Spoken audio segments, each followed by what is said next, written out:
देऊन मला मदत देखील करायची, त्यामुळे त्यांची आमची मैत्री ही फार जुनी आहे। अनेक प्रश्न आम्ही सोबत त्या ठिकाणी सोडवलेले आहेत आणि म्हणून ज्यावेळेस हा विषय समोर आला त्यावेळेस मला अत्यंत आनंद झाला की रवी शेठ यांच्यासारखा एक अतिशय जमिनीशी जुडलेला कार्यकर्ता की ज्यांनी आपलं नेतृत्व हे सिद्ध केलं आहे ते भारतीय जनता पक्षात येत आहेत। आणि मी लगेच सांगितलं की तात्काळ आपण रवी शेठ यांना बोलवलं पाहिजे आणि या संदर्भातला निर्णय केला पाहिजे। खरं तर आमचं असं ठरलं होतं की त्या भागात येऊन एक मोठा कार्यक्रम करायचा, पण काही कारणाने थोडा उशीर होत होता आणि म्हणून मी म्हटलं की आपण आधी इथे कार्यक्रम करू, प्रवेश करू आणि मग तिथे जाऊन एक मोठा कार्यक्रम घेऊ। त्यामुळे लवकरच तिकडे देखील आता आम्ही कार्यक्रमाची तारीख देतोय। आता तुम्ही इथेच एवढ्या मोठ्या संख्येने आला तर तिथे किती संख्येने याल याची कल्पना मी करू शकतो।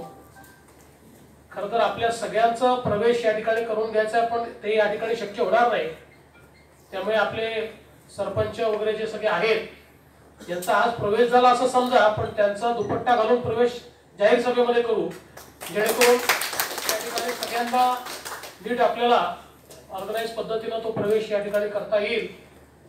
आपल्या सगळ्यांना मी एवढं सांगू इच्छितो की आपला जो मतदारसंघ आहे यामधले जे काही जनतेचे प्रश्न असतील ते प्रश्न सोडवण्याकरता आम्ही रवी शेठ यांच्या पाठीशी अतिशय ताकदीने उभे राहू। आणि आता पुढचे 6 महिने म्हणजे विधानसभेच्या इलेक्शन पर्यंत मी त्यांना सांगितलंय की मोठ्या प्रमाणात MMRD असेल किंवा बाकी सरकार असेल या दोन्हीच्या माध्यमातून त्या भागातले जनतेचे प्रश्न हे आपण तात्काळ मार्गी लावू, जेणेकरून ज्यावेळी आपण निवडणुकीला सामोरं जाऊ त्यावेळी आपल्याला प्रचार करायचीच गरज पडू नये। इतक्या ताकदीनं आता या ठिकाणी आपल्याला हे सर्व कामं निश्चितपणे करून घ्यायची आहे।